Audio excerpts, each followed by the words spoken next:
What's up mga ka-Zoo-Weird? Ayan.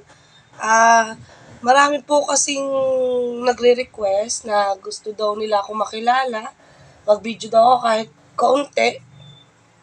Ayan, mag-video daw po ako kahit kaunti para makilala nila ako. Gusto nilang ako'y magpakilala kahit kaunti. Ayan, thank you sa gustong, nakalimutan ko, Leo ba yun? O, tsaka si, nakalimutan ko yung isa na gustong magpakilala ako sa video. Aantayin daw nila ngayong araw. Ay, pilitin natin kahit tayo papasok sa trabaho. Kahit ilang minuto lang. Ayan. Meron pa tayong at least 30 minutes. Ayan. Naligo ako ng maaga pero medyo late na din kasi maaga talaga ako naliligo. Doon kasi ako natulog kina Kamix. Ayan, shoutout Kamix. Ayan, malapit na, ilang araw na lang. At tayo po kasi ay hindi pwedeng umabsent sa trabaho. Although tayo ay meron po tayong patay, papasok pa rin tayo kahit may patay tayo dahil meron po kasi kaming wedding, hindi po ako pwedeng umabsent. Kahit po ako nagpaalam, hindi po ako pinayagan dahil po marami pong tao. Ayan po. Nag-aayos lang po ako ng gamit at ako'y papasok na po. Tapos, meron po kasi kami wedding, hindi po ako pwedeng umabsent. Ngayong linggo po, ay tayo'y may lilibing na si Tita Weng. Nagpaalam po tayo sa ating chef, hindi naman tayo pinayagan dahil marami daw pong tao. Kahit daw po nakiusap sa akin na kung pwede kahit daw po ako'y late pagkatapos ng libing, ay pwede naman daw po akong pumasok kahit late. Wala naman daw pong problema. Dahil po sa gabi ay marami pong tao.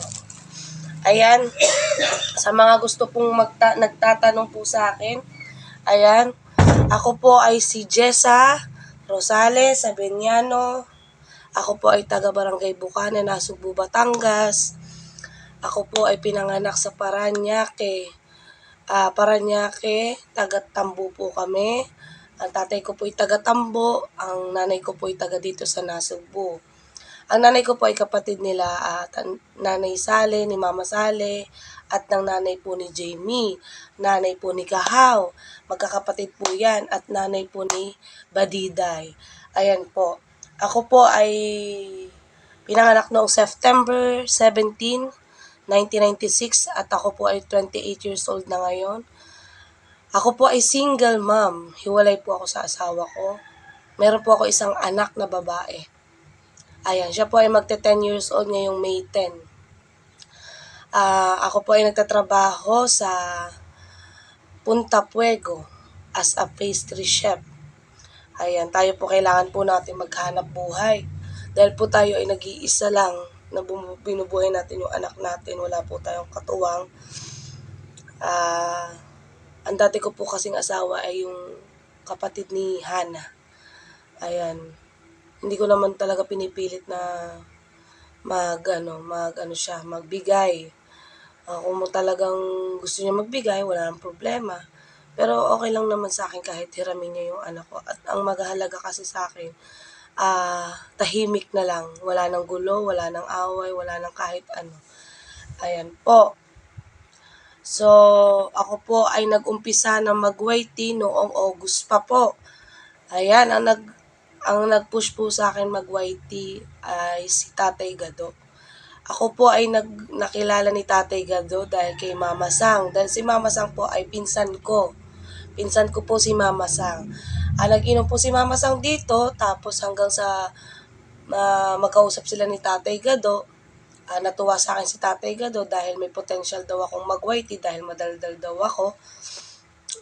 Na-push po ako ni Tatay Gado.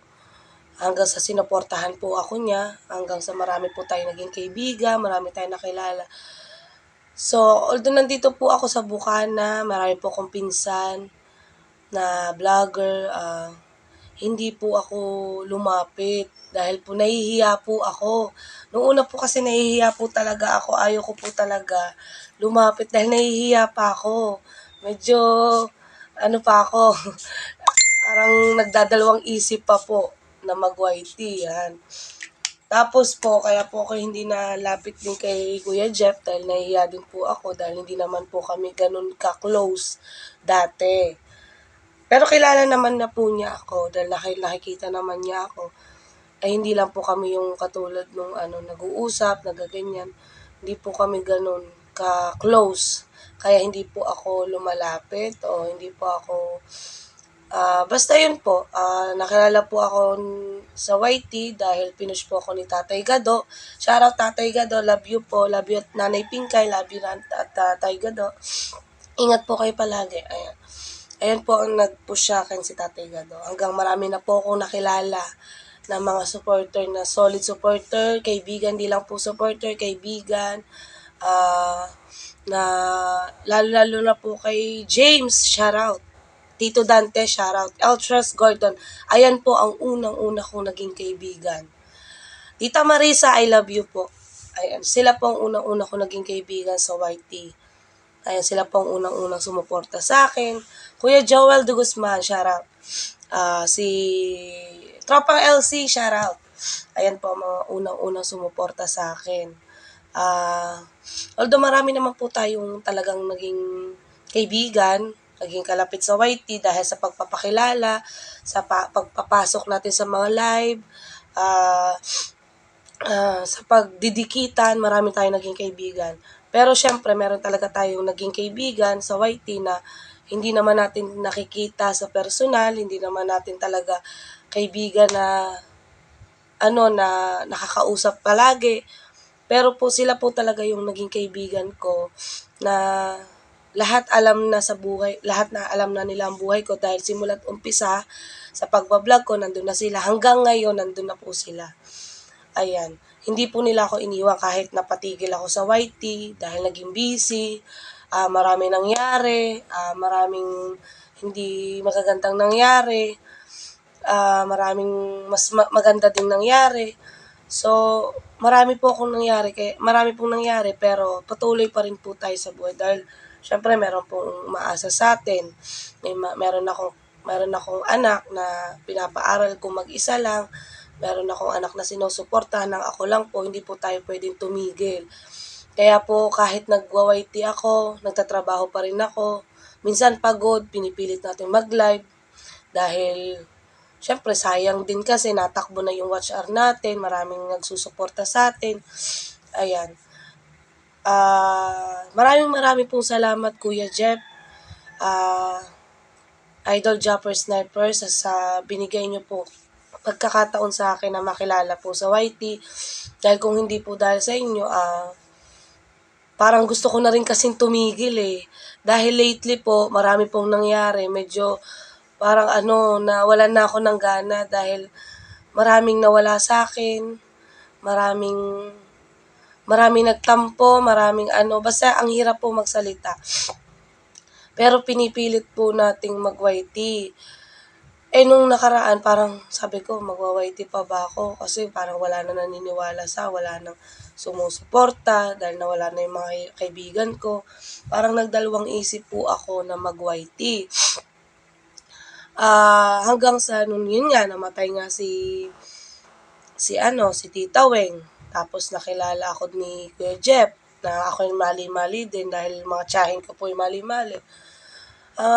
Hanggang sa yun, nakita ko sa YT niya, maraming sinuportahan ako ni Kuya Jeff, pero hindi ko nasasabi sa kanya na napatigil na ako dahil nawala na ako ng gana sa YT. Ayun, nung sinabi ni Kuya Jeff na ipagpatuloy ko, kailangan mo ma-monetize ka para isasali kita sa challenge.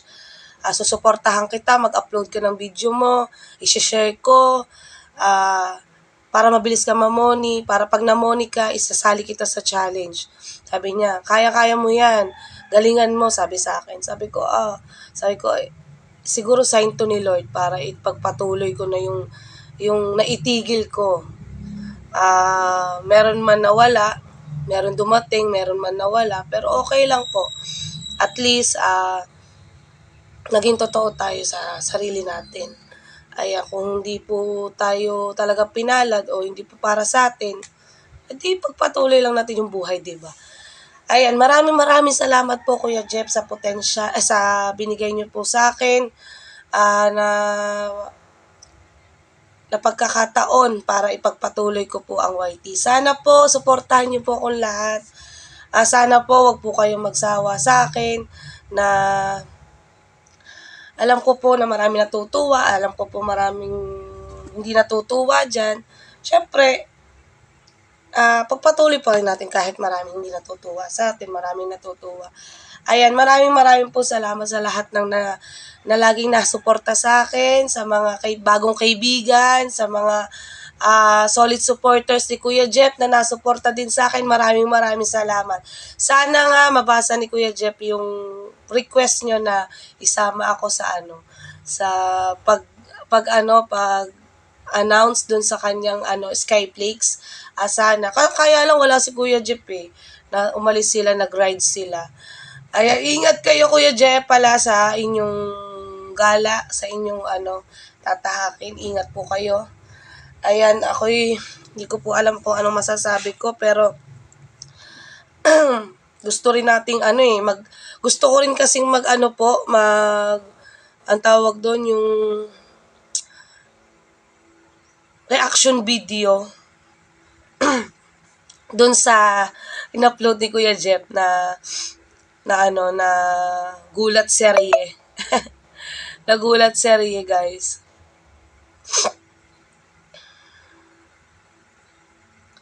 Ayan, maraming po salamat talaga sa inyong lahat.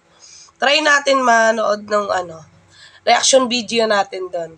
Kasi gusto ko nga nila, ko po yung Pero bago po ako manood, syempre, ayun na nga po, ayun po ang aking, gusto niyo po ako makilala, ayun po yung aking details sa aking buhay. Syempre, ako po ay single mom. Okay naman po kami ng ex ko. Kahit po hindi kami nag-uusap, hindi niya iniintindi ang anak ko, pero okay naman na kami, wala naman na kaming pag-aaway. Maayos naman yung namin dahil pag po kasi nagkakasama kami, nagkikita kami, okay naman, nag-uusap naman kami para gawa ng bata. Syempre, kasi malaki na yung anak namin, medyo maano na yung utak. Mas pinili na lang po namin na maging okay dahil wala na rin naman, hindi na rin naman po maibabalik. Dahil talaga pong hindi na po talaga okay ang aming pagsasama. So, syempre lately, napag-aawayan lagi, nagkakaroon ng diskusyonan, awayan. Pero po, nailipas din po pala yon na awayan kayo, pero dadating din po pala yung araw na kayo magkakapatawaran, magkakaroon kayo ng pagkakataong magkausap, pag-usapan lahat para sa bata. Kung hindi man po maayos, kung hindi man po talaga kaya ng ayusin, mas maganda yung maayos sa pag-uusap nyo para sa bata, lalo na yung anak po namin, po yung utak, para pong matured yung utak niya. Hindi po siya yung katulad ng batang puro laro lang. Iba po kasi talaga pong nakakapagsalita na po ng bakit ganto, bakit ganyan, bakit kayo nagkaganyan. Nagtatanong na po yung bata. So wala na po tayong magagawa doon kundi ang ayusin na lang. Kaysa mag-away kayo, kaysa kayo sa social media, kaysa magkapahiyaan kayo, mas maganda yung nag-uusap kayo, magkaanuhan kayo. Kasi wala din naman po mangyayari, 'di ba? 'Yun. Hindi naman din po na maaayos para na lang po sa bata, edi ayusin na lang para ang bata ay hindi magrebelde. Ayan. Maraming pong salamat at ako'y gusto nyong makilala. Pero ako po ay ganito lang po ang buhay ko. Ayan ba, trabaho, bahay. Siyempre, nagimik din tayo paminsan-minsan, pero siyempre, unahin pa rin natin yung paghahanap buhay. Kahit tayo ay napapagimik sa mga katrabaho, sa mga kaibigan, siyempre, hindi natin napapabayaan yung trabaho natin dahil tayo ay kailangan natin maghanap buhay gawa ng ating anak. Bless us. Ayan, thank you so much po sa mga gustong makilala ako. Ayan, kaya lang po, mauuta po kayo. Ayan, mauuta po kayo sa akin. Dahil po ako ay ganito lang. Ayan. Ako'y tuwan-tuwa na ako napanood ko yung kay Kuya Jeff. Kagabi ako tuwan-tuwa. Shoutout po sa mga bagong kaibigan natin dyan. Thank you so much po. At ako'y gusto paunlakan ng James, salamat. Tatay Gado, thank you. Siya po yung nagpapansit kagabi. Baka naman po kung anong isipin nyo, ako sino nagpapansit, ay siya po yung nagpapansit. Kuya RJ, maraming salamat po, Kuya RJ. Shoutout Kuya RJ sa ating bagong kuya. Ayan, thank you so much pala sa iyong palipad kagabi at saka sa iyong binigay na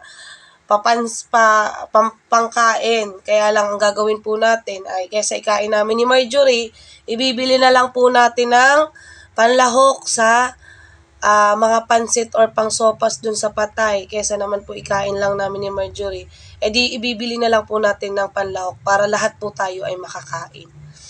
Ayan. Maraming salamat Kuya RJ sa binigay mo. Ibibili na lang namin ng panlahok sa pansit or sa sopas. Pagka-uwi ko galing trabaho, diretso po ako doon sa kay kina Kati doon po sa 24 hours na bilihan ng gulay dito sa Nasugbu, sa palengke ng Nasugbu. Ayan, ibibili na lang po natin noon para pagdating ko po galing trabaho ay maibigay na po natin kay Kamix. Ayan.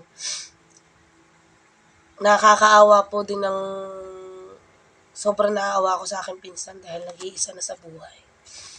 Magbibideo pa ulit ako. Abangan nyo po yung susunod kong video. Ako po ay magre-reaction video. Baka naman ako yung nagre-reaction video lang ako, magulat pa ako sa nyemas na panggugulat ni Idol. Ayun ang iniisip ko eh. Baka pag nag-reaction video ako, manggulat si Idol, maggagagayon. Alam nyo ba guys, August pa lang, nag-YouTube na ako. Never nalaman ng mga viewers ko na ako'y mali-mali. Hindi na nila nalaman na ako'y mali-mali dahil pinipigilan ko. Pinipigilan ko magmali-mali ako. O talagang walang nanggugulat kasi sa akin pag ako'y nagla-live. Dahil nakapokus nga lang ako sa pagla-live. Alam nyo bang pinipigilan ko kahit si James, Tatay Gado, yan, si Gordon, si Eltres, si Tita Marisa, mga yan, Tito Dante, hindi nila alam. Hindi po nila alam na ako po ay mali-mali. Sa tagal na namin mga magkakaibigan dito sa YT, hindi po, wala pong nakaalam na ako po mali-mali. Doon lang po nila nalaman nung natuklasan ni Idol Jeff. Ni Idol Jeff ang aking magkamali-mali. Si Idol pa ang nakaalam. Dahil daw nung ako'y nandun sa patay, ng gulat, grabe. Hindi ko po kasi mabuksan eh. Wala po kasi kaming wifi. So, kailangan po natin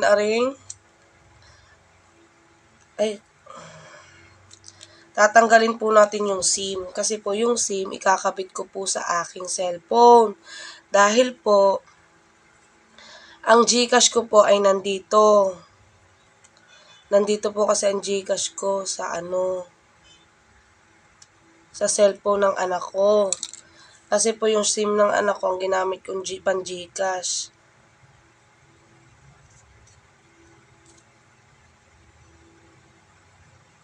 Kaya lang paano pala yun? Wala palang gagamitin siya sa Facebook.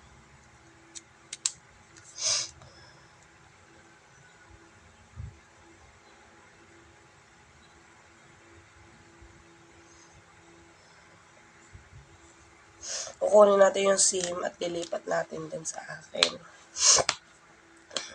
Ayan, maraming pong salamat. Ayan, hanggang dito na lang yung ating video. At least naka 20 minutes na po tayo. So, pasensya na po dahil hindi pa po tayo marunong mag-vlog at hindi pa po tayo marunong mag-edit. Direct na lang po to i-upload natin. So, wala naman po akong ibang yung bawal sa YT dahil nandito lang po ako sa kwarto. Wala na po akong kakatin, wala na po akong babaguhin, wala na po akong i-edit. Ayan. Gusto ko lang pong magpakilala talaga dahil marami pong nagre-request.